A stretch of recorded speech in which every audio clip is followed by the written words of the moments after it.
বন্ধুরা, আজকের ভিডিওতে তোমাদেরকে আমি বলবো কিভাবে তোমরা মাল্টিব্যাগার স্টক একদম শুরুতে আইডেন্টিফাই করতে পারো।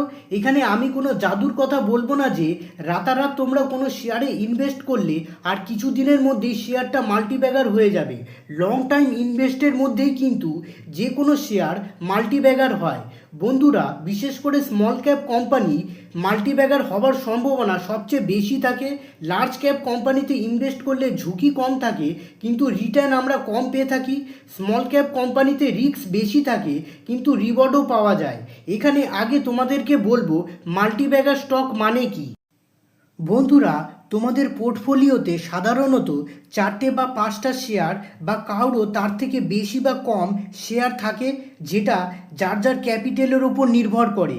আমাদের পোর্টফোলিওতে থাকা কোনো শেয়ার খুব ভালো রিটার্ন দিয়ে থাকে, আবার কোনো কোনো শেয়ার নেগেটিভ রিটার্নও দিয়ে থাকে। কিন্তু বন্ধুরা, আমাদের পোর্টফোলিওতে থাকা এমন একটা শেয়ার এমন রিটার্ন দিয়ে যায় যেটা আমাদের লাইফ চেঞ্জ করে দেয়। মানে আমরা যতটা আশা করিনি তার থেকেও বেশি রিটার্ন আমাদের দিয়ে যায়।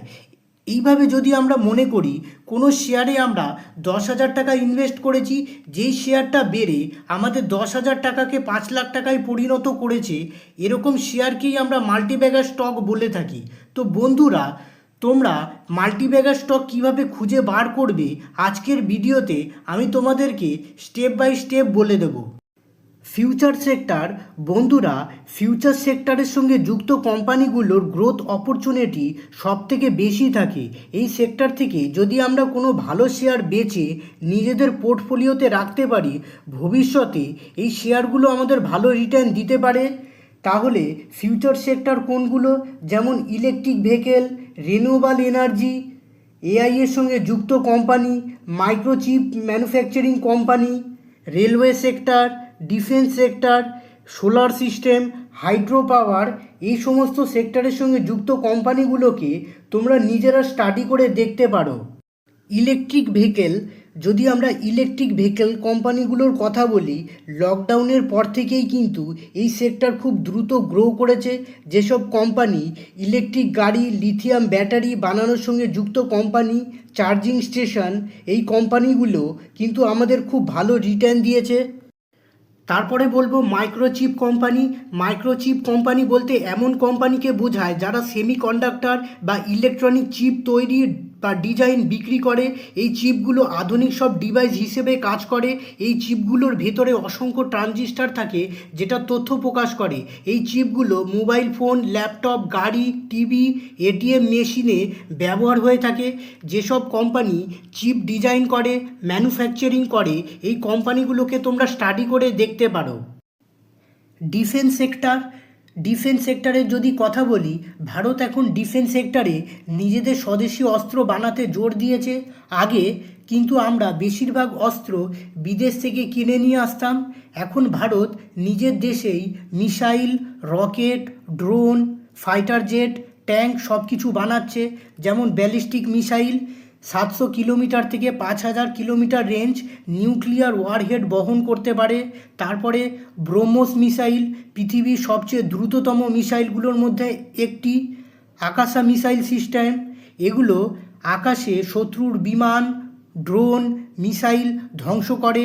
তারপরে হচ্ছে রকেট ও আর্টিলারি সিস্টেম, যেটা যুদ্ধক্ষেত্রে বহু দূর থেকে বড় আঘাত আনার জন্য সবথেকে বেশি কার্যকারী।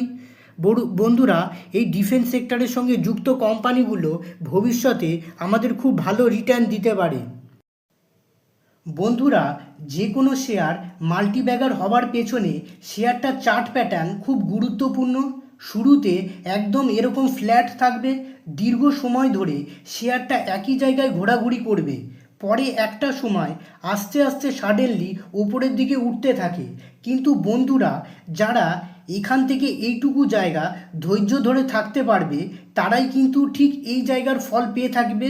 কিন্তু এখান থেকে এইটুকু জায়গা কি 2 মাসে বা 6 মাসে এই জায়গায় চলে যাবে? না বন্ধুরা, এখানে ম্যাক্সিমাম 3 থেকে 4 বছর সময় হোল্ড করে থাকতে হবে। আর এখানেই ম্যাক্সিমাম রিটেল ইনভেস্টাররা ধৈর্য হারিয়ে ফেলে, শেয়ারটা বেচে দেয়। পরে তাদেরই চোখের সামনে শেয়ারটা ওপরের দিকে চলে যায়।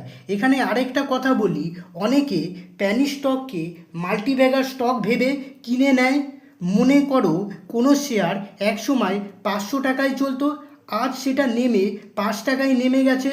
এবার অনেকে 5 টাকায় এটা ভেবে কিনে নেয় যে রাকেশ ঝুনঝুনওয়ালাও তো টাইটান কোম্পানির শেয়ার 3 টাকায় কিনেছিল। রাকেশ ঝুনঝুনওয়ালা যখন টাইটান কোম্পানির শেয়ার কিনেছিল তখন চার্ট প্যাটার্ন এরকম ফ্ল্যাট ছিল, আর রিটেল ইনভেস্টাররা এরকম চার্ট দেখে ইনভেস্ট করে। কোনো কোম্পানি একসময় 1000 টাকায় চলতো, আজ সেটা নেমে 2-3 টাকায় চলে এসছে, একটি পেনি স্টকে পরিণত হয়েছে। বন্ধুরা, রাকেশ ঝুনঝুনওয়ালার কাছে আজও টাইটান কোম্পানির শেয়ার হোল্ড করে রেখেছেন। তিনি ডিভিডেন্ড থেকেই ওই শেয়ার থেকে কোটি টাকা কামিয়ে নেয়। বন্ধুরা, কোনো স্মল ক্যাপ কোম্পানির জন্য সেলস গ্রোথ দেখা অত্যন্ত জরুরি। যদি কোনো ছোট কোম্পানির সেলস গ্রোথ বছরকার বছর বেড়েই যায় তাহলে সেটা খুব ভালো সাইন, অর্থাৎ আগের তুলনায় এখন কোম্পানি বেশি প্রোডাক্ট বা সার্ভিস বিক্রি করতে পারছে। কোনো কোম্পানির প্রোডাক্টের চাহিদা যদি বাড়ে কোম্পানির সেলস গ্রোথ অটোমেটিক বেড়ে যাবে। এখানে আরেকটা কথা বলি, তোমরা সব সময় ইয়ার টু ইয়ার সেলস গ্রোথ দেখার চেষ্টা করবে। কোয়ার্টারলিতে আপ ডাউন হতে পারে, এর জন্য ইয়ারলি সেলস গ্রোথ দেখাটাই ভালো। অপারেটিং প্রফিট, কোনো কোম্পানির অপারেটিং প্রফিট মানে হলো কোম্পানির মূল যে ব্যবসা তার থেকে কোম্পানি কত টাকা ইনকাম করছে, এর সাথে তোমরা কোম্পানির অপারেটিং প্রফিট মার্জিনটা অবশ্যই দেখবে যে কোম্পানি কত মার্জিন রেখে প্রফিট করতে পারছে, বছরকার বছর সেটা বাড়ছে না কমছে। বন্ধুরা, কোনো সময় দেখা যায় কোম্পানির সেলস ডাউন হলে অপারেটিং প্রফিট কমে যায়। এটা বড় ছোট সব কোম্পানি ক্ষেত্রেই হয়। দেখা গেল 1-2 বছর কোনো কোম্পানি সেলস গ্রোথ বা প্রফিট গ্রোথ কমে গেলে অসুবিধার কোনো কারণ নেই, কিন্তু লাগাতার যদি এটা নিচে নিচে নামতে থাকে তাহলে স্টাডি করে একবার দেখার দরকার আছে যে কী কারণে কোম্পানির অপারেটিং প্রফিট ও সেলস ডাউন হচ্ছে।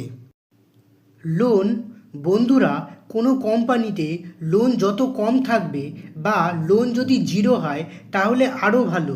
এখানে কোনো কোম্পানির কাছে লোন থাকা কোনো খারাপ নয় যদি কোম্পানি লোন নিয়ে সেই লোন কোনো ব্যবসার উন্নতির কাজে ব্যবহার করে।